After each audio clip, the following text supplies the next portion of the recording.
16 de agosto de 1977. Son las 14 horas y 30 minutos cuando Ginger Alden encuentra el cuerpo sin vida del hombre que había conquistado el mundo entero. Elvis Aaron Presley yace en el suelo del baño de Graceland, con 42 años, vestido con un pijama dorado. En sus venas corren 14 tipos diferentes de medicamentos. El rey del rock and roll ha muerto. ¿Pero realmente vivía? Hola, soy Lucía Valverde, y bienvenidos a un nuevo episodio donde desentrañamos los secretos más oscuros de las personalidades que marcaron la historia. Hoy vamos a adentrarnos en la vida de Elvis Presley, pero no la versión romántica que todos conocemos. Vamos a descubrir la verdad detrás del mito, la prisión dorada que fue Graceland, y cómo el coronel Tom Parker se convirtió en el arquitecto tanto de su gloria como de su destrucción. Si este contenido te fascina tanto como a mí, no olvides suscribirte al canal y déjame un comentario contándome qué opinas sobre estas revelaciones. ¿Creéis que Elvis fue víctima de su propia fama o de las personas que lo rodeaban? Para entender la tragedia de Elvis Presley, debemos retroceder al 8 de enero de 1935, en Tupelo, Mississippi. Ese día nació Elvis Aaron Presley, pero lo que pocos saben es que debería haber tenido un hermano gemelo. Jesse Aaron Presley nació muerto 35 minutos antes que Elvis. Este hecho marcará profundamente la psique del futuro rey del rock, quien toda su vida sintió que llevaba consigo el alma de su hermano perdido. Vernon Presley, su padre, era un hombre de trabajos esporádicos y dudosa reputación. Gladys Love Smith, su madre, se convirtió en el centro emocional del universo de Elvis. La relación entre madre e hijo era tan intensa que rayaba en lo obsesivo. Gladys lo llamaba mi bebé, incluso cuando Elvis ya era un adolescente, y él la llamaba Satnin, una deformación infantil de Satan que se había convertido en su apodo cariñoso. La familia Presley vivía en la pobreza más absoluta. Su primera casa era una construcción de 2 habitaciones que Vernon había construido con la ayuda de su padre y su hermano. Pero en 1938, cuando Elvis tenía solo 3 años, Vernon fue arrestado por falsificar un cheque de $4. Pasó 8 meses en la prisión de Parchman Farm, dejando a Gladys sola con el niño. Durante la ausencia de su padre, Elvis desarrolló una dependencia emocional extrema hacia su madre. Gladys, aterrorizada por la posibilidad de perder a su único hijo vivo, se volvió sobreprotectora hasta el punto de la paranoia. Lo acompañaba a la escuela todos los días, hasta que cumplió 15 años, algo que lo convirtió en objeto de burlas constantes por parte de sus compañeros. El primer contacto de Elvis con la música no fue en una iglesia, como muchos creen, sino en las calles de Tupelo. La comunidad afroamericana de la ciudad tenía una rica tradición musical que fascinaba al pequeño Elvis. A los 6 años, pidió una bicicleta para su cumpleaños, pero Gladys, temiendo que pudiera lastimarse, le compró una guitarra por $11 en la tienda de Tupelo Hardware. Frank Smith, el dueño de la tienda, recordaba años después: Gladys me dijo que no quería que el niño tuviera una bicicleta porque podría salir lastimado, así que le vendí esa pequeña guitarra. Nunca pensé que ese niño tímido se convertiría en lo que se convirtió. La primera actuación pública de Elvis fue en 1945, durante la feria del condado de Mississippi, Alabama. Tenía 10 años y cantó Old Shep, una balada sobre un perro que muere. Quedó en 5º lugar, ganando $5 y boletos gratis para los juegos mecánicos. Pero lo más importante fue la reacción del público. Por primera vez en su vida, Elvis sintió el poder de cautivar a una audiencia. En 1948, la familia Presley se mudó a Memphis, Tennessee, buscando mejores oportunidades. Se instalaron en Lauderdale Courts, un complejo de viviendas públicas. Elvis tenía 13 años, y el cambio fue traumático. En Tupelo era conocido, pero en Memphis era solo otro niño pobre del sur. En la escuela secundaria Humes High School, Elvis era considerado un extraño. Su cabello engominado, sus patillas largas y su forma de vestir lo hacían destacar, pero no de manera positiva. Sus compañeros lo llamaban Elvis de Pelvis, mucho antes de que ese apodo se hiciera famoso, pero entonces era una burla cruel. La música se convirtió en su refugio. Pasaba horas en Beale Street, el corazón de la escena musical afroamericana de Memphis. Allí descubrió el blues, el gospel y el rhythm and blues, Artistas como B.B. King, Rufus Thomas y Big Joe Turner se convirtieron en sus héroes secretos. Elvis absorbía todo: los movimientos, la pasión, la forma en que la música podía transformar tanto al intérprete como a la audiencia. Pero había algo más profundo en juego. Elvis no solo estaba aprendiendo música, estaba construyendo una identidad que le permitiera escapar de la pobreza y, más importante aún, del dolor de sentirse siempre incompleto sin su hermano gemelo. La música le daba una sensación de totalidad que no encontraba en ningún otro lugar. En 1952, Elvis se graduó de la escuela secundaria. Sus calificaciones eran mediocres, pero había algo en él que llamaba la atención. Su profesora de música, Oleta Grimes, recordaba: Elvis tenía una presencia especial. Cuando cantaba en el coro, todas las miradas se dirigían hacia él. Había algo magnético en ese muchacho, aunque entonces no sabíamos qué era. El verano después de graduarse, Elvis trabajó en Precision Tool Company, ganando $35 a la semana. Pero su verdadero objetivo era diferente. Había oído hablar de Sun Records, un pequeño estudio de grabación en Union Avenue, donde cualquiera podía grabar una canción por $4. Elvis había estado ahorrando para hacer algo especial por el cumpleaños de su madre. ¿Pero era realmente para Gladys? Años después, Marion Keisker, la asistente de Sam Phillips en Sun Records, revelaría que Elvis había admitido que la grabación era para él mismo. Quería escuchar cómo sonaba su voz, diría ella. Era un muchacho muy tímido, pero había una determinación en él que era imposible de ignorar. El 5 de julio de 1953, Elvis entró por primera vez en Sun Records. Llevaba una camisa rosa y pantalones negros, una combinación que su madre había elegido cuidadosamente. Pagó sus $4 y grabó My Happiness y That's When Your Heart Aches Begin. Marion Keisker tomó nota de él, escribiendo en su libreta: Elvis Presley, buen cantante de baladas. Teléfono 49147. Pero Sam Phillips no estaba en el estudio ese día. El hombre que había dicho: si pudiera encontrar a un hombre blanco con el sonido y el sentimiento negro, podría ganar $1.000 millones. No conoció a Elvis hasta varios meses después. El destino, sin embargo, ya había puesto en marcha la maquinaria que cambiaría la música para siempre. Durante los siguientes meses, Elvis siguió trabajando en empleos de poca monta: conductor de camión para Crown Electric Company, acomodador en el cine Loew's State Theatre. Pero cada centavo que podía ahorrar lo gastaba en ropa y en regresar a Sun Records. Había algo en ese lugar que lo llamaba, como si supiera que allí estaba su destino. La transformación de Elvis de un niño tímido de Tupelo a un joven con ambiciones musicales no fue accidental.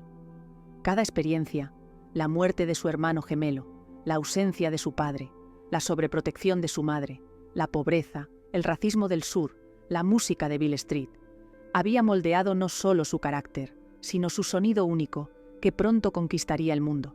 El 5 de julio de 1954 cambió la historia de la música popular para siempre, aunque nadie en Sun Records lo sabía en ese momento.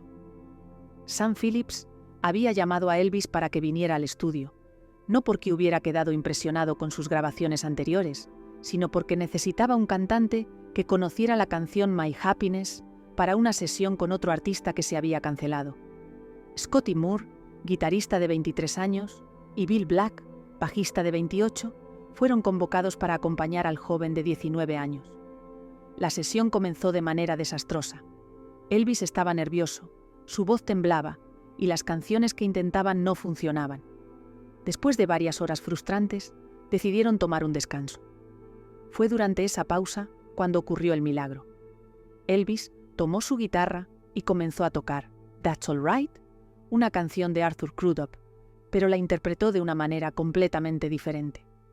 Le dio un ritmo más rápido, añadió elementos del country y del blues, y su voz adquirió una cualidad que nunca antes había mostrado. Scotty Moore se unió con su guitarra, Bill Black con su bajo, y en esos momentos mágicos nació el rock and roll. Sam Phillips, que estaba en la oficina contigua, escuchó algo que lo hizo correr al estudio. «¡Eso es!», gritó. «¡Eso es lo que estamos buscando!». Pero cuando les pidió que repitieran lo que habían hecho, Elvis respondió confundido: «No sabemos qué hicimos». Habían creado algo completamente nuevo sin darse cuenta. La grabación de That's All Right duró solo 2 minutos y 30 segundos, pero esos 150 segundos revolucionaron la música popular. Phillips sabía que tenía algo especial, pero también sabía que sería difícil de vender. No era country, no era rhythm and blues, no era pop, era algo completamente nuevo. Dewey Phillips, disc jockey de la estación de radio WHBQ y sin relación familiar con Sam Phillips, fue el primero en escuchar la grabación. El 6 de julio de 1954, durante su programa Red, Hot and Blue, puso That's All Right al aire. La reacción fue inmediata y explosiva. Las líneas telefónicas de la estación colapsaron con llamadas pidiendo que la tocaran de nuevo. Elvis estaba en el cine Suzore número 2 con sus padres cuando la canción sonó por primera vez en la radio. Gladys había insistido en que fueran al cine para distraerlo de los nervios. Cuando regresaron a casa, encontraron a los vecinos esperándolos con la noticia. Elvis era una estrella de radio. Dewey Phillips tocó la canción 14 veces esa noche y pidió que Elvis fuera al estudio para una entrevista en vivo. Elvis estaba aterrorizado. Nunca había hablado por radio y tenía miedo de que su acento sureño lo hiciera quedar mal. Durante la entrevista, que duró 30 minutos, Dewey Phillips hábilmente mencionó que Elvis había asistido a Humes High School, estableciendo sutilmente que era blanco para una audiencia que había asumido que era afroamericano por su sonido. La primera actuación en vivo de Elvis, con su nuevo sonido, fue el 30 de julio de 1954 en el Overton Park Shell en Memphis. Compartía cartelera con Slim Whitman, una estrella establecida del country. Elvis estaba tan nervioso que sus piernas temblaban incontrolablemente. Para ocultar su nerviosismo, comenzó a mover las piernas al ritmo de la música. La reacción del público, especialmente de las adolescentes, fue algo nunca antes visto en la música country. Gritaban, lloraban y se desmayaban. Elvis no entendía qué estaba pasando. Después del show, le preguntó a Scotty Moore, ¿qué les pasa? ¿Hice algo malo? No se daba cuenta de que acababa de inventar la histeria adolescente en los conciertos. Sam Phillips sabía que tenía una mina de oro, pero también sabía que necesitaba ayuda para manejar la carrera de Elvis. Fue entonces cuando entró en escena el hombre que se convertiría en la figura más controvertida en la vida de Elvis, el coronel Tom Parker.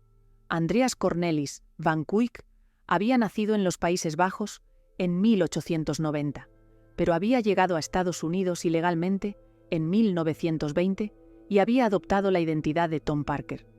Se había convertido en un promotor de espectáculos itinerantes, manejando artistas country como Eddie Arnold y Hank Snow.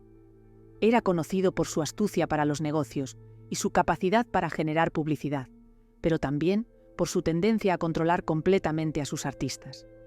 Parker vio a Elvis por primera vez en febrero de 1955 durante un concierto en Memphis. Inmediatamente reconoció el potencial comercial del joven, pero también vio algo más: una personalidad maleable que podría moldear según sus intereses. Parker no estaba interesado en la música, estaba interesado en el dinero que Elvis podría generar. La primera reunión entre Parker y los Presley fue cuidadosamente orquestada. Parker llegó a la casa de Lauderdale Courts con regalos para Gladys y promesas de hacer rico a Elvis. Gladys, impresionada por los modales aparentemente refinados de Parker y sus historias sobre el mundo del espectáculo, comenzó a verlo como la salvación de la familia. Vernon Presley, por su parte, estaba deslumbrado por las cifras que Parker mencionaba. Hablaba de contratos de grabación importantes, apariciones en televisión nacional y giras por todo el país. Para una familia que había vivido en la pobreza toda su vida, las promesas de Parker sonaban como un sueño hecho realidad. Elvis, sin embargo, tenía sentimientos encontrados sobre Parker. Había algo en el hombre mayor que lo inquietaba, pero no podía identificar qué era exactamente. Parker tenía una forma de hablar que hacía que todo sonara maravilloso, pero Elvis notaba que nunca daba respuestas directas a preguntas específicas. El 15 de agosto de 1955, Elvis firmó un contrato de gestión con Parker que le daba al coronel el 25% de todas las ganancias de Elvis. Era un porcentaje alto, pero Parker argumentó que sus conexiones en la industria valían esa inversión. Lo que Elvis no sabía era que Parker ya estaba planeando aumentar ese porcentaje en futuros contratos. Una de las primeras decisiones de Parker fue sacar a Elvis de Sun Records. Sam Phillips había sido fundamental en el desarrollo del sonido único de Elvis, pero Parker veía limitaciones en el pequeño sello discográfico.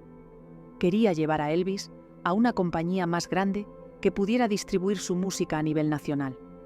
La negociación para vender el contrato de Elvis fue intensa. RCA Victor, Columbia Records y Atlantic Records estaban interesadas, pero Parker manejó las negociaciones como una subasta. Finalmente, RCA Victor ofreció $35.000, una suma astronómica para un artista de 20 años, en 1955. Sam Phillips aceptó la oferta con sentimientos encontrados. Sabía que estaba vendiendo algo que podría valer mucho más en el futuro, pero los $35.000 le permitirían mantener Sun Records funcionando y desarrollar otros artistas. Años después, admitiría que vender a Elvis fue tanto la mejor como la peor decisión de su carrera. El 2 de enero de 1956, Elvis entró por primera vez en los estudios de RCA en Nashville para grabar su primer álbum para el sello. La presión era inmensa. RCA había invertido una fortuna en él y esperaba resultados inmediatos. Elvis estaba nervioso, pero también emocionado por las posibilidades que se abrían ante él. La primera canción que grabó para RCA fue Heartbreak Hotel, una balada melancólica que era muy diferente del rock and roll energético que había hecho famoso en Sun Records. Muchos en RCA estaban preocupados por la elección, pero Elvis insistió en que quería mostrar su versatilidad como artista. Heartbreak Hotel fue lanzada el 27 de enero de 1956 y se convirtió en el primer número 1 nacional de Elvis. La canción llegó al primer lugar en las listas country, rhythm and blues y pop simultáneamente, algo que nunca antes había logrado ningún artista. Elvis había cruzado todas las barreras raciales y generacionales de la música popular estadounidense. Pero el éxito tenía un precio. Con cada aparición en televisión, con cada concierto, Elvis se alejaba más del joven tímido de Memphis y se convertía en una marca comercial cuidadosamente construida por Parker. El coronel controlaba cada aspecto de la imagen pública de Elvis, desde la ropa que usaba hasta las palabras que decía en las entrevistas. ¿Qué pensáis vosotros? ¿Fue Parker el genio que creó al Elvis que conocemos? ¿O fue el manipulador que destruyó al artista auténtico? Dejadme vuestras opiniones en los comentarios, porque esta historia apenas está comenzando. Para entender la tragedia de Elvis Presley, debemos adentrarnos en la mente del hombre que controló cada aspecto de su vida durante 22 años, el coronel Tom Parker. Pero aquí está el primer secreto que Parker ocultó durante décadas. Nunca fue coronel, y ni siquiera se llamaba Tom Parker. Andreas Cornelis Van Cuyk nació el 26 de junio de 1890, en Breda, Países Bajos. Era hijo de un carnicero, y había mostrado desde joven una tendencia hacia la manipulación y el engaño. A los 18 años, después de varios problemas con la ley local, desapareció de su ciudad natal sin dejar rastro. Su familia nunca volvió a saber de él. En 1920, Van Cuyk llegó ilegalmente a Estados Unidos, probablemente como polizón en un barco mercante. Se instaló en West Virginia, donde comenzó a trabajar en ferias itinerantes y circos. Fue allí donde desarrolló sus habilidades como estafador y showman, aprendiendo que la gente pagaba por ilusiones y que la realidad era menos importante que la percepción. La transformación de Andreas Van Cuyk en Tom Parker fue gradual pero calculada. Adoptó el nombre de un oficial del ejército muerto, Tom Parker, y se inventó un pasado militar que incluía el rango de coronel. Durante años perfeccionó su nueva identidad, creando documentos falsos y construyendo una red de contactos que nunca cuestionaran su historia. Pero había un problema que perseguiría a Parker toda su vida: su estatus de inmigrante ilegal. Nunca pudo obtener un pasaporte estadounidense, lo que significaba que no podía salir del país sin arriesgarse a ser deportado. Este secreto se convertiría en la prisión tanto de Parker como de Elvis, limitando las oportunidades internacionales que podrían haber llevado la carrera del rey a alturas aún mayores. Cuando Parker conoció a Elvis en 1955, ya tenía una reputación en el mundo de la música country como un manager despiadado pero efectivo. había manejado a Eddie Arnold, convirtiéndolo en una estrella, pero su relación había terminado mal cuando Arnold descubrió algunas de las prácticas comerciales cuestionables de Parker. La primera impresión de Parker sobre Elvis fue puramente comercial. No le interesaba la música. Veía a un joven carismático con un sonido único que podía ser empaquetado y vendido a las masas. En sus propias palabras, registradas años después en una entrevista privada, no manejaba a un cantante, manejaba a un producto, y mi trabajo era hacer que ese producto generara la mayor cantidad de dinero posible. El contrato inicial que Parker hizo firmar a Elvis en agosto de 1955 parecía estándar, 25% de comisión para el manager, pero Parker había incluido cláusulas que le daban control total sobre la carrera de Elvis. Podía aprobar o rechazar cualquier oferta, tenía derecho de veto sobre las canciones que Elvis grababa, y más importante aún, tenía el poder de renegociar el contrato unilateralmente. La familia Presley, deslumbrada por las promesas de riqueza, no leyó cuidadosamente el contrato. Vernon Presley, que había pasado gran parte de su vida preocupándose por el dinero, veía a Parker como la solución a todos sus problemas. Gladys, aunque tenía reservas instintivas sobre el coronel, fue convencida por las cifras astronómicas que mencionaba.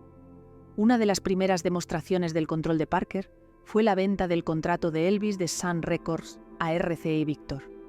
Aunque la transacción generó $35.000, Parker estructuró el acuerdo de manera que él recibiera una comisión no solo de la venta, sino también de todos los futuros royalties de las grabaciones de Sun Records.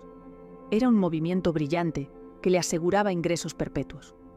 Pero el verdadero genio manipulador de Parker se reveló en cómo manejó la imagen pública de Elvis. Entendía que la controversia generaba publicidad, y la publicidad generaba ventas. Cuando los grupos religiosos y los padres conservadores comenzaron a criticar los movimientos obscenos de Elvis, Parker no trató de suavizar la imagen de su cliente. En cambio, la amplificó.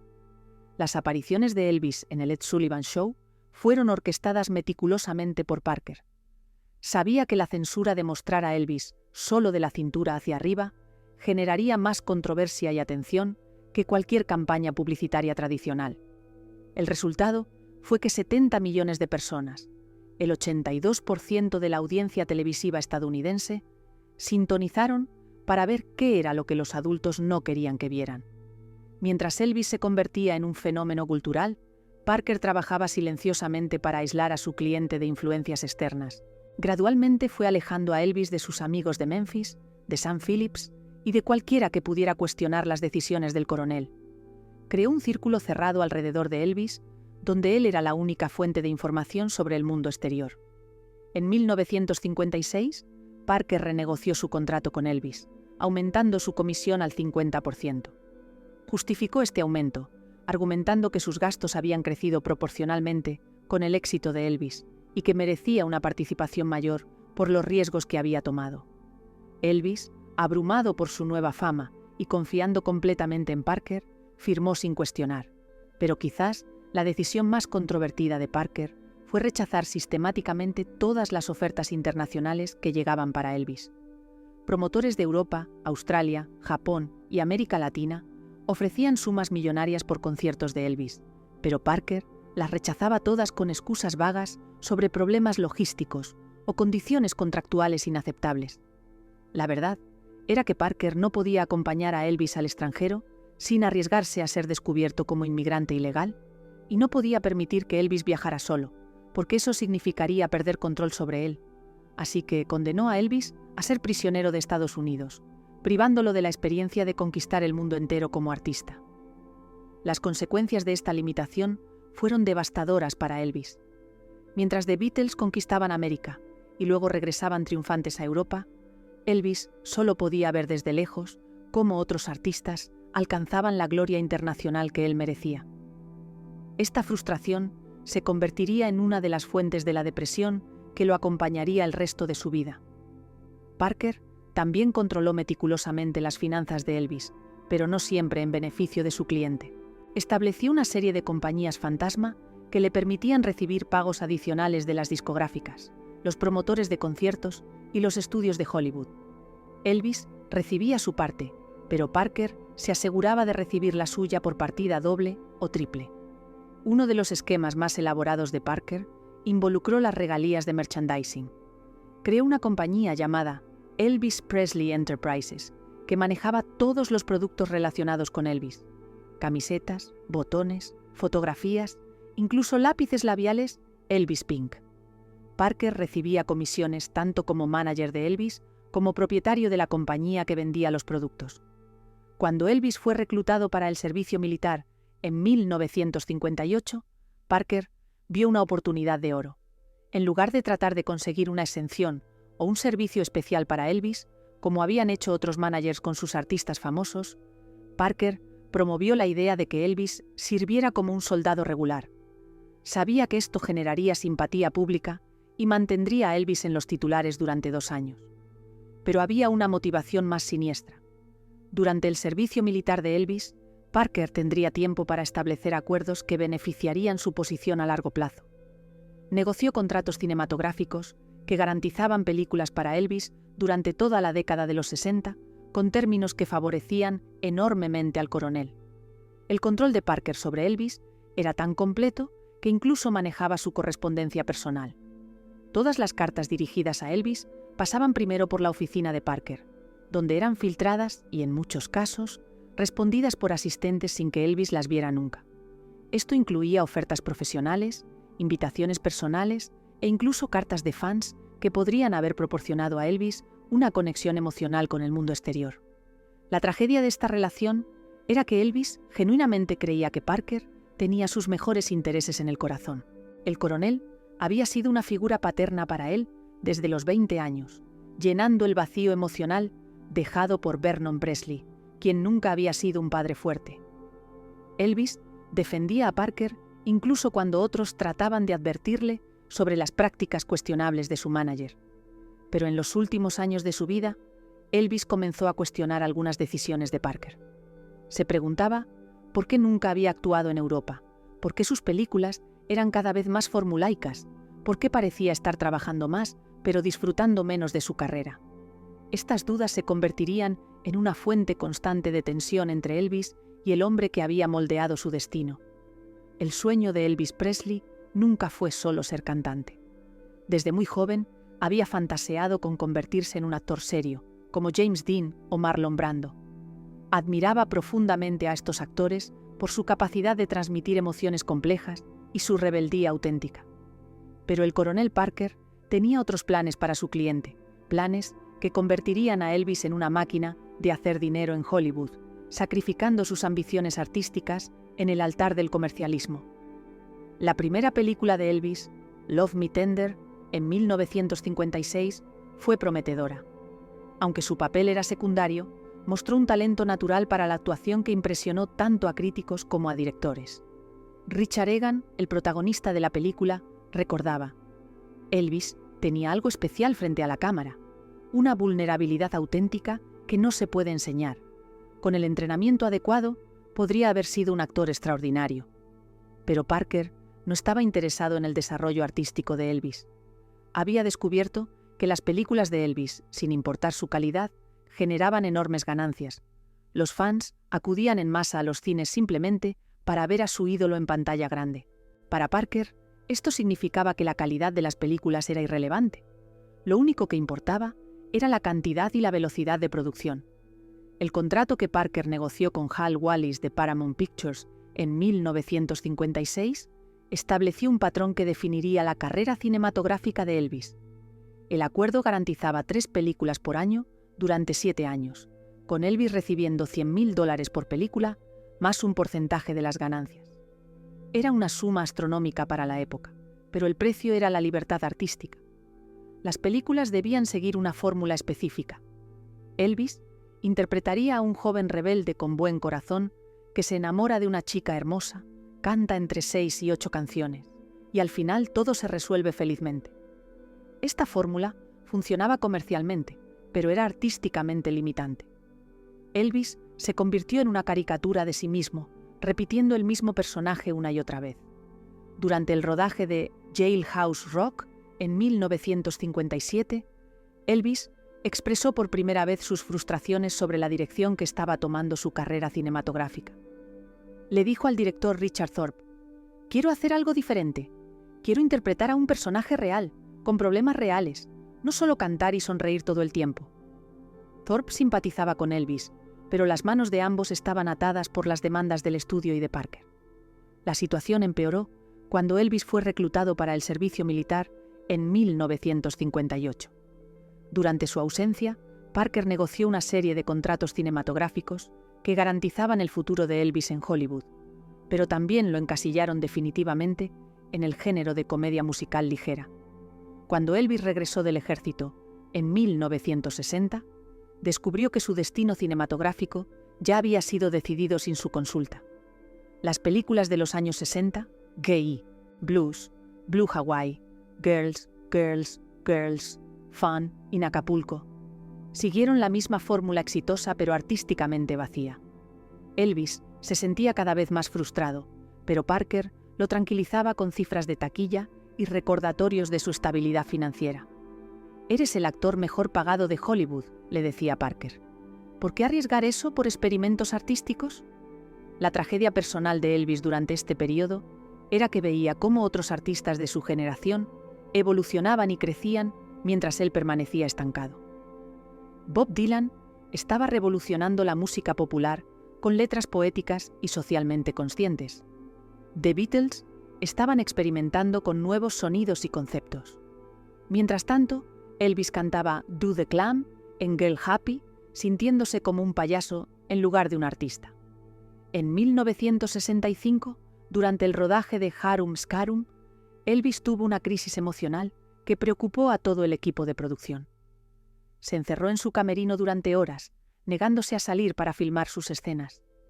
Cuando finalmente emergió, tenía los ojos rojos y parecía haber estado llorando. Le dijo a su compañera de reparto, Mary Ann Mobley: «No sé quién soy ya. No soy el Elvis que solía ser, pero tampoco sé quién se supone que debo ser ahora». Las canciones que Elvis tenía que interpretar en estas películas eran cada vez más insulsas y comerciales. Compositores como Jerry Leiber y Mike Stoller, que habían escrito algunos de sus mejores temas como Hound Dog y Jailhouse Rock, se alejaron del proyecto Elvis porque Parker insistía en canciones que sirvieran a la trama de las películas en lugar de mostrar las capacidades vocales de Elvis. Burt Bacharach y Hal David fueron contactados para escribir canciones para Elvis, pero rechazaron la oferta después de ver el tipo de material que se esperaba. Bacharach recordaba años después: «Querían canciones que fueran pegadizas, pero no demasiado sofisticadas, románticas, pero no demasiado profundas. Era como si quisieran mantener a Elvis en una burbuja artística donde nunca pudiera crecer como intérprete». La frustración de Elvis se manifestaba de maneras preocupantes. Comenzó a tomar pastillas para dormir después de días agotadores de rodaje y pastillas para mantenerse despierto durante las largas jornadas de trabajo. Su médico personal, Dr. George Nichopoulos, más tarde admitiría que fue durante este periodo cuando Elvis desarrolló su dependencia de los medicamentos prescritos. En 1966, Elvis hizo un último intento desesperado por cambiar la dirección de su carrera cinematográfica. Había leído el guión de A Star is Born y estaba fascinado por la posibilidad de interpretar un papel dramático serio. El director George Cukor estaba interesado en Elvis para el papel principal, y las primeras reuniones fueron prometedoras. Pero Parker saboteó silenciosamente el proyecto. Exigió que Elvis recibiera el mismo salario que había estado ganando por sus comedias musicales, más control creativo sobre la banda sonora, más un porcentaje de las ganancias que los productores consideraron excesivo. Cuando las negociaciones se estancaron, Parker le dijo a Elvis que el estudio había perdido interés, ocultando el hecho de que él mismo había hecho imposible el acuerdo. El papel en A Star is Born finalmente fue para Kris Kristofferson, en la versión de 1976, y la película se convirtió en un éxito crítico y comercial. Elvis vio la película en una proyección privada en Graceland, y según testigos, lloró durante toda la función. Sabía que había perdido la oportunidad de demostrar su verdadero talento como actor. Para 1967, Elvis había completado 24 películas en 11 años. Todas habían sido rentables, pero ninguna había sido artísticamente satisfactoria.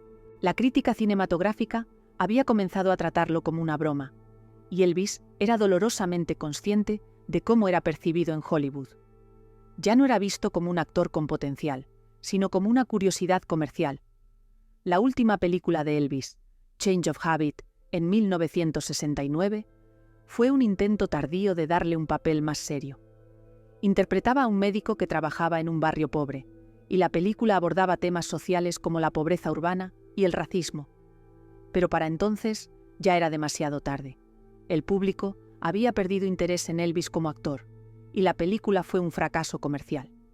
El final de la carrera cinematográfica de Elvis fue amargo.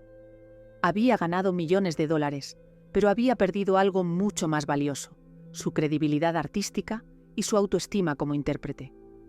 En entrevistas privadas durante sus últimos años, Elvis expresaba arrepentimiento por haber permitido que Parker controlara su carrera cinematográfica tan completamente.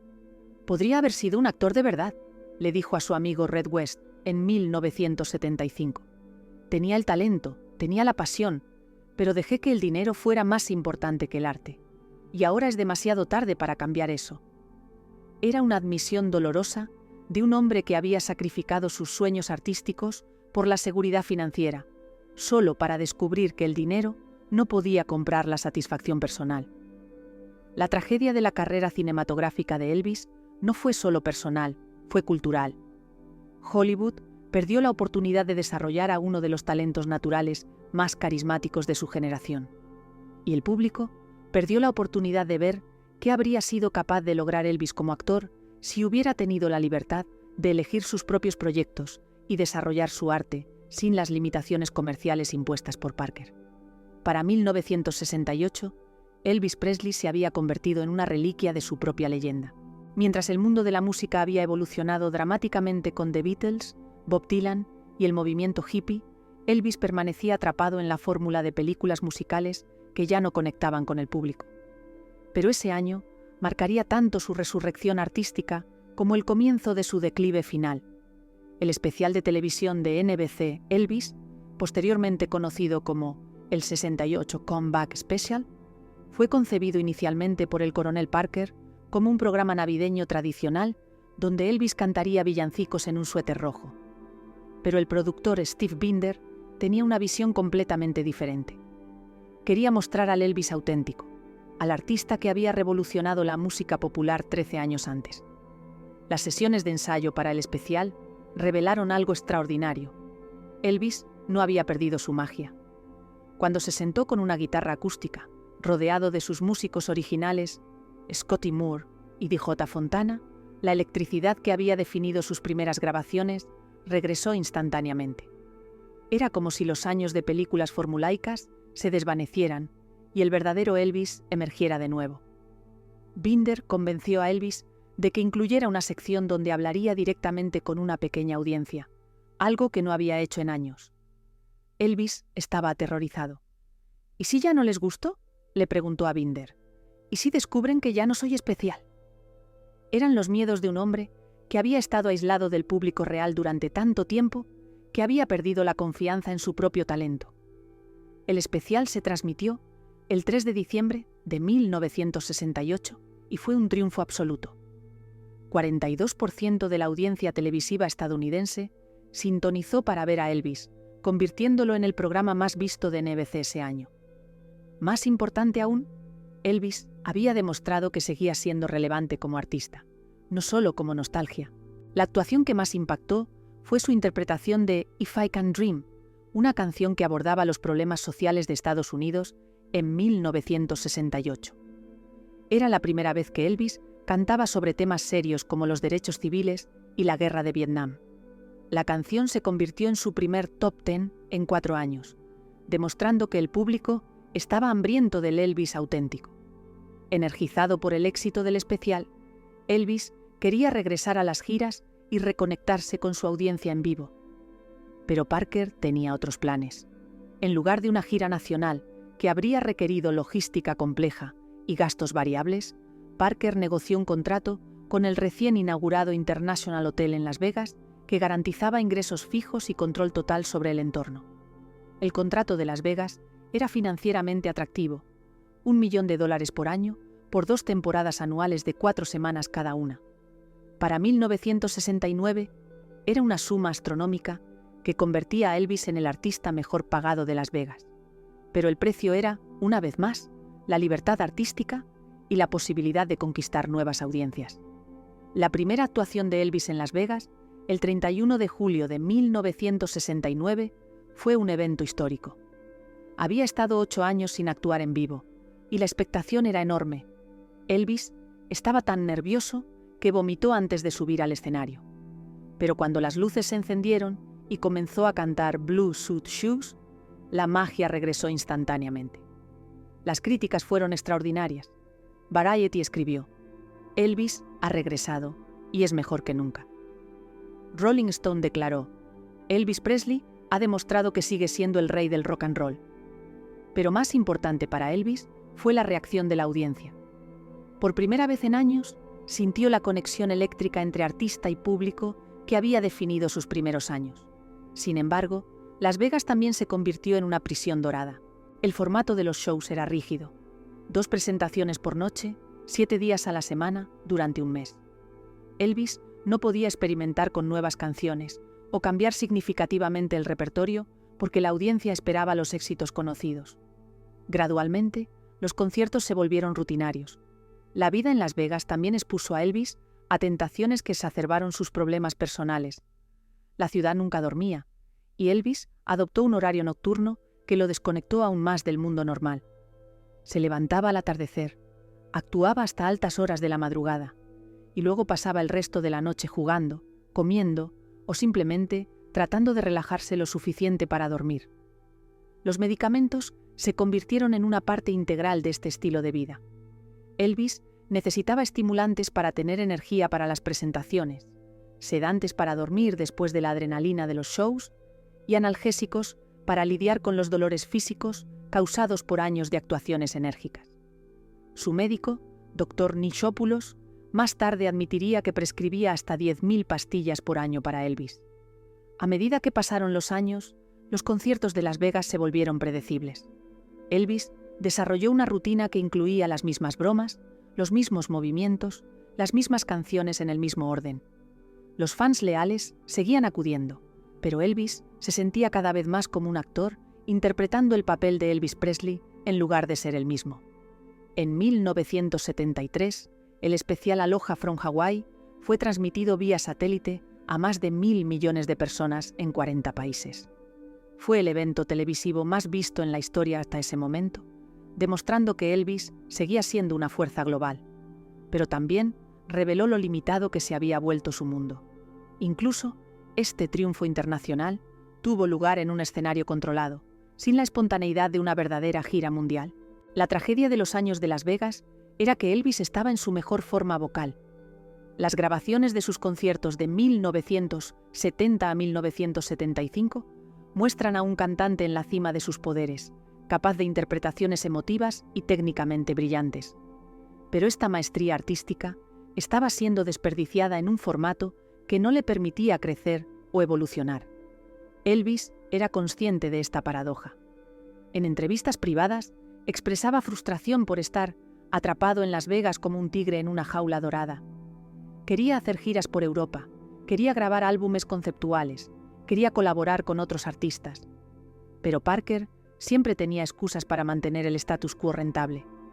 La rutina de Las Vegas también afectó las relaciones personales de Elvis. Su matrimonio con Priscilla se desintegró en parte debido a su ausencia emocional y física. Ella describía a Elvis durante este periodo como físicamente presente, pero mentalmente ausente, consumido por las demandas de mantener la imagen del Elvis de Las Vegas. Para 1975, Elvis había realizado más de 1.100 conciertos en Las Vegas. Había ganado decenas de millones de dólares, pero había perdido algo más valioso: la pasión por su arte. Los conciertos se habían convertido en trabajo, no en expresión artística. Y el trabajo estaba matando lentamente al artista que había revolucionado la música popular. ¿Creéis que Las Vegas salvó la carrera de Elvis o la destruyó? ¿Fue una necesidad comercial o una traición artística? La respuesta no es simple, porque Las Vegas le dio a Elvis estabilidad financiera y una audiencia leal, pero también lo privó de la libertad de evolucionar como artista. Dejadme saber qué pensáis en los comentarios. Graceland debería haber sido el paraíso de Elvis Presley. Comprada en marzo de 1957 por $2.500, la mansión de estilo colonial en Memphis representaba todo lo que el niño pobre de Tupelo había soñado: lujo, privacidad y un hogar permanente para su familia. Pero en los últimos años de su vida, Graceland se convirtió en algo muy diferente: una prisión dorada, donde Elvis se escondía del mundo y finalmente de sí mismo. La transformación de Graceland en fortaleza fue gradual pero deliberada. Después del asesinato de John Lennon en 1980, aunque Elvis ya había muerto para entonces, las medidas de seguridad que se implementaron en Graceland durante los años 70 parecían proféticas. Elvis vivía con el terror constante de que alguien tratara de lastimarlo, y este miedo lo llevó a convertir su hogar en un búnker impenetrable. Las puertas de hierro forjado, con notas musicales que se habían convertido en el símbolo de Graceland, no eran solo decorativas, estaban reforzadas con acero y conectadas a un sistema de seguridad que incluía cámaras, sensores de movimiento y guardias armados las 24 horas. Elvis había instalado un sistema de intercomunicación que le permitía hablar con los visitantes sin tener que verlos, y a menudo rechazaba reuniones simplemente porque no se sentía emocionalmente preparado para interactuar con extraños. El interior de Graceland reflejaba la psique fragmentada de Elvis durante este periodo. Había transformado el sótano en una sala de entretenimiento que llamaba La Jungla, con paredes forradas de piel sintética, verde y amarilla, techos de espejo y una decoración que era simultáneamente opulenta y claustrofóbica. Era aquí donde Elvis pasaba la mayoría de sus horas de vigilia, viendo televisión, jugando billar o simplemente sentado en silencio. Pero la habitación más reveladora era su dormitorio en el segundo piso, un espacio al que muy pocas personas tenían acceso. Elvis había cubierto las ventanas con papel de aluminio y cortinas gruesas para bloquear completamente la luz del sol. Vivía en oscuridad perpetua, durmiendo durante el día y despertando al anochecer como un vampiro emocional que no podía enfrentar la luz de la realidad. La rutina diaria de Elvis en Graceland era un testimonio de su desconexión de la vida normal. Se levantaba alrededor de las 9 de la noche, desayunaba lo que para él era el desayuno, pero para el resto del mundo era la cena: hamburguesas, papas fritas y su famoso sándwich de mantequilla de maní, plátano y tocino. Luego pasaba horas leyendo libros sobre espiritualidad, filosofía oriental y fenómenos paranormales, buscando respuestas a preguntas que no podía formular claramente. Los libros se habían convertido en una obsesión para Elvis durante estos años. Su biblioteca personal contenía más de 1000 volúmenes sobre temas que iban desde la reencarnación hasta la numerología. Estaba particularmente fascinado con El Profeta, de Khalil Gibran, y Autobiografía de un Yogi, de Paramahansa Yogananda. Buscaba en estos textos una comprensión de su propósito en la vida que la fama y la riqueza no habían podido proporcionarle. Pero quizás el aspecto más trágico de la vida de Elvis en Graceland era su aislamiento social. Aunque la mansión siempre estaba llena de gente, empleados, guardaespaldas, amigos de la infancia que ahora estaban en su nómina, Elvis se sentía profundamente solo. Había creado un círculo de dependientes económicos que le decían lo que creían que quería escuchar, no lo que necesitaba oír. Los Memphis Mafia, como se conocía a su séquito, eran simultáneamente sus protectores y sus carceleros. Red West, Sonny West, Joe Esposito, Jerry Schilling y otros habían comenzado como amigos genuinos, pero la dinámica de poder había corrompido estas relaciones. Elvis los mantenía financieramente, les compraba casas y automóviles, pero a cambio esperaba lealtad absoluta y disponibilidad constante. La generosidad compulsiva de Elvis durante este periodo era tanto legendaria como patológica. Compraba Cadillacs para extraños en concesionarios, regalaba joyas costosas a empleados del hotel y una vez compró todos los artículos de una tienda de ropa solo porque le gustó la atención que recibió del vendedor. Pero estos actos de generosidad extrema eran en realidad intentos desesperados de comprar afecto genuino y conexión humana. Lisa Marie Presley, su hija, más tarde describió las visitas a Graceland durante este periodo como surreales y tristes. Elvis la adoraba, pero incluso su relación con ella estaba mediada por su estilo de vida nocturno y su dependencia de medicamentos. La veía principalmente durante las vacaciones escolares, y sus interacciones estaban limitadas por su incapacidad de mantener horarios normales o participar en actividades típicas de padre e hija. El consumo de medicamentos de Elvis había escalado dramáticamente durante los años de Graceland.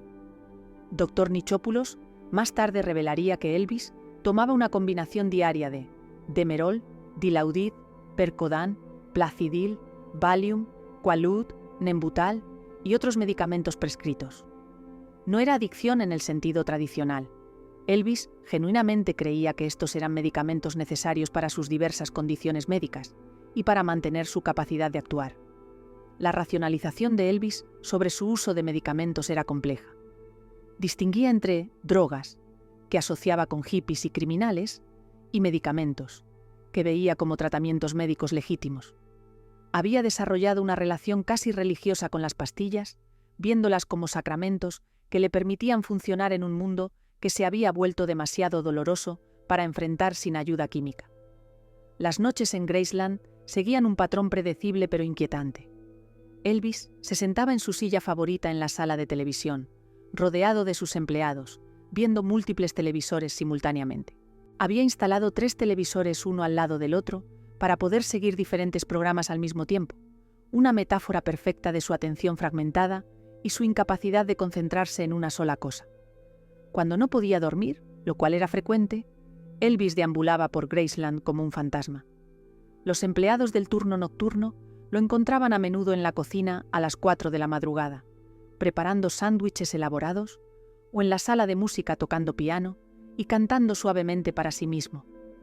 Estos momentos solitarios revelaban al artista que aún vivía dentro del prisionero de su propia fama. La relación de Elvis con Graceland era ambivalente. Por un lado, era el único lugar donde podía ser relativamente el mismo, sin las demandas de mantener la imagen pública del rey del rock and roll. Por otro lado, se había convertido en un símbolo de su aislamiento del mundo real. Podía pasar semanas sin salir de la propiedad, perdiendo contacto con la vida ordinaria que una vez había conocido. Los intentos de Elvis de reconectarse con el mundo exterior eran esporádicos y a menudo desastrosos. Ocasionalmente, decidía ir al cine a medianoche, alquilando todo el teatro para él y sus amigos. O visitaba concesionarios de automóviles después de horas, comprando múltiples vehículos que luego regalaba impulsivamente. Estos episodios revelaban tanto su deseo de normalidad como su incapacidad de experimentarla de manera auténtica. En 1976, Elvis comenzó a hablar con sus amigos cercanos sobre sentimientos de desesperanza y vacío existencial. «Tengo todo lo que cualquiera podría querer», le dijo a su amigo Jerry Schilling, «pero no tengo nada que realmente importe, no tengo paz, no tengo propósito real, no tengo conexión verdadera con nadie». Eran las palabras de un hombre que había alcanzado la cima del éxito material, pero había perdido su alma en el proceso. La tragedia final de Graceland era que se había convertido en un mausoleo para el Elvis vivo. Era un museo de su propia leyenda, lleno de recuerdos de su grandeza pasada, pero vacío de esperanza para el futuro. Elvis vivía rodeado de discos de oro, fotografías de sus triunfos y recuerdos de una época en que había sido el hombre más famoso del mundo. Pero estos símbolos de éxito se habían convertido en recordatorios dolorosos de lo que había perdido: la capacidad de crecer, cambiar y encontrar significado más allá de la fama. Los últimos meses de la vida de Elvis Presley fueron una montaña rusa emocional de esperanza y desesperación, de momentos de brillantez artística intercalados con episodios de deterioro físico y mental que alarmaron incluso a quienes estaban acostumbrados a sus excentricidades. El año 1977 comenzó con Elvis aparentemente decidido a hacer cambios significativos en su vida, pero terminó con su muerte en circunstancias que revelaron la profundidad de su sufrimiento personal. En enero de 1977, Elvis había tomado una decisión que habría cambiado radicalmente su carrera. Quería despedir al coronel Parker. Había comenzado a cuestionar seriamente las decisiones de su mánager, especialmente la negativa persistente a permitir giras internacionales. Elvis había recibido ofertas de promotores europeos que ofrecían millones de dólares por una serie de conciertos en Londres, París y otras capitales europeas, pero Parker continuaba rechazándolas con excusas cada vez menos convincentes. La confrontación entre Elvis y Parker tuvo lugar en febrero, en la suite del Coronel en Las Vegas. Elvis, acompañado por su padre Vernon, exigió una explicación sobre por qué nunca había actuado fuera de Estados Unidos. Parker, sintiéndose acorralado, finalmente reveló parcialmente la verdad. Tenía problemas de documentación que le impedían viajar internacionalmente. Elvis no entendió completamente las implicaciones, pero comenzó a sospechar que Parker le había estado mintiendo durante años. Pero Parker era un maestro de la manipulación. En lugar de permitir que Elvis lo despidiera, amenazó con demandar por todos los gastos que había adelantado durante 22 años de representación. Presentó facturas detalladas que supuestamente sumaban varios millones de dólares, incluyendo costos de promoción, gastos de oficina y comisiones de acuerdos que había negociado. Elvis, abrumado por la complejidad legal y temeroso de una batalla judicial pública, decidió posponer la decisión. Mientras tanto, la salud física de Elvis se deterioraba visiblemente. Su peso había fluctuado dramáticamente durante años, pero en 1977 alcanzó niveles preocupantes. Pesaba más de 130 kilos y su rostro hinchado por los medicamentos era apenas reconocible como el del joven rebelde que había conquistado el mundo en los años 50. Las fotografías de este periodo muestran a un hombre que parecía décadas mayor que sus 42 años. Los conciertos de Elvis durante este periodo eran impredecibles. Algunas noches ofrecía actuaciones trascendentales que recordaban a todos por qué había sido llamado el rey. Su interpretación de Unchained Melody en Rapid City, Dakota del Sur, el 21 de junio de 1977, fue considerada por muchos críticos como una de las mejores actuaciones vocales de su carrera. Pero otras noches apenas podía completar el espectáculo, olvidando letras, tropezando en el escenario o simplemente pareciendo desconectado de la audiencia. El personal de Graceland había comenzado a notar cambios preocupantes en el comportamiento de Elvis. Pasaba días enteros sin salir de su habitación, comunicándose solo a través de notas escritas que deslizaba por debajo de la puerta. Cuando finalmente emergía, a menudo parecía confundido sobre qué día era o qué compromisos tenía programados. Su asistente personal, Joe Esposito, más tarde admitiría que había considerado contactar a un especialista en intervenciones de drogas, pero temía la reacción de Elvis.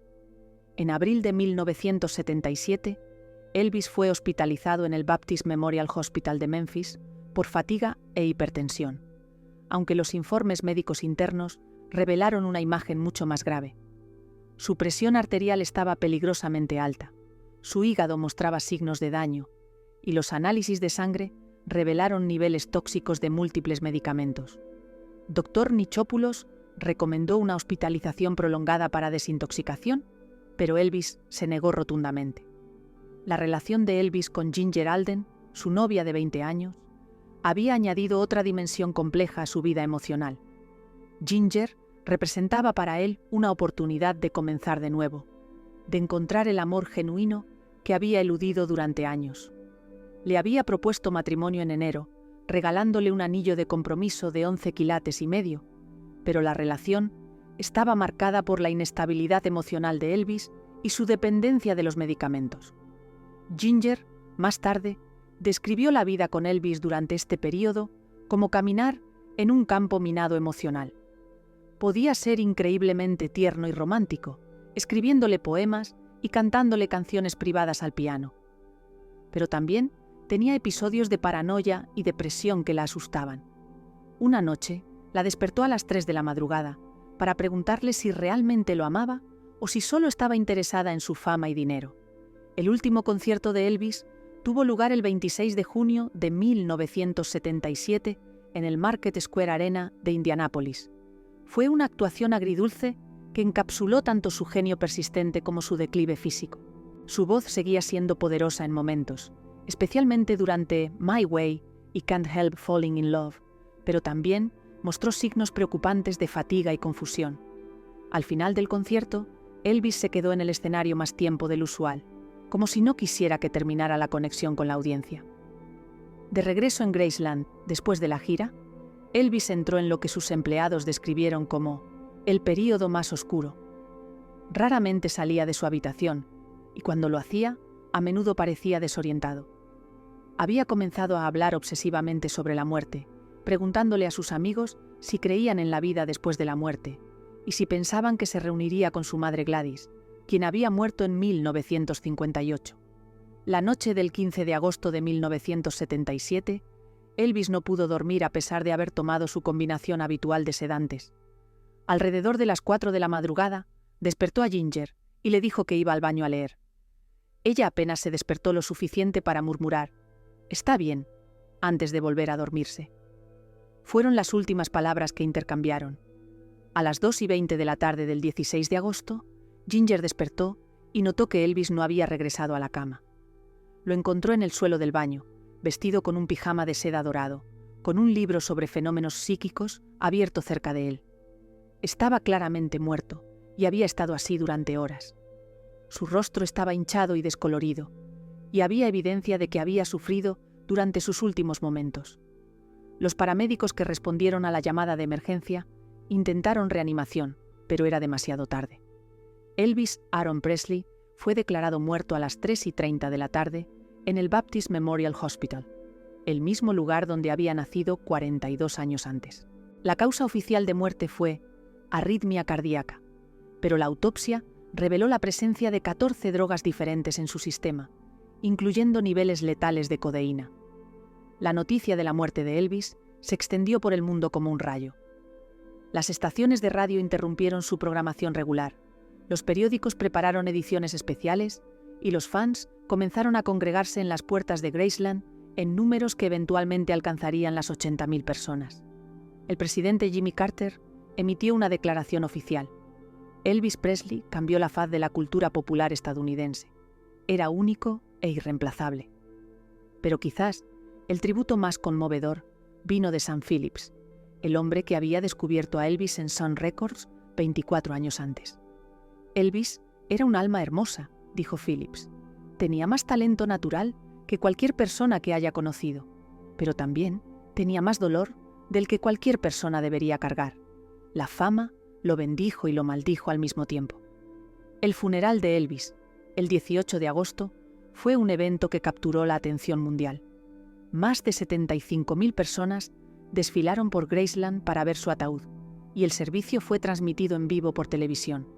Fue enterrado inicialmente en Forest Hill Cemetery, pero después de un intento de robo de su cuerpo, fue trasladado permanentemente a Graceland, donde descansa junto a su madre Gladys. La muerte de Elvis marcó el final de una era, pero también el comienzo de una leyenda que ha crecido con cada año que pasa. Su música sigue vendiendo millones de copias. Graceland recibe más de 600.000 visitantes anuales, y nuevas generaciones de fans descubren su genio artístico. Pero la tragedia real no es que Elvis muriera joven, sino que vivió tanto tiempo sin encontrar la paz y la felicidad que su talento merecía. ¿Qué pensáis vosotros sobre el legado de Elvis? ¿Fue víctima de su propia fama, de las personas que lo rodearon o de las decisiones que tomó? ¿Podría haberse salvado si hubiera tenido el valor de romper las cadenas que lo ataban? Su historia sigue siendo relevante hoy porque nos recuerda que el éxito material no garantiza la felicidad y que incluso los más talentosos entre nosotros pueden perderse en el laberinto de sus propias creaciones.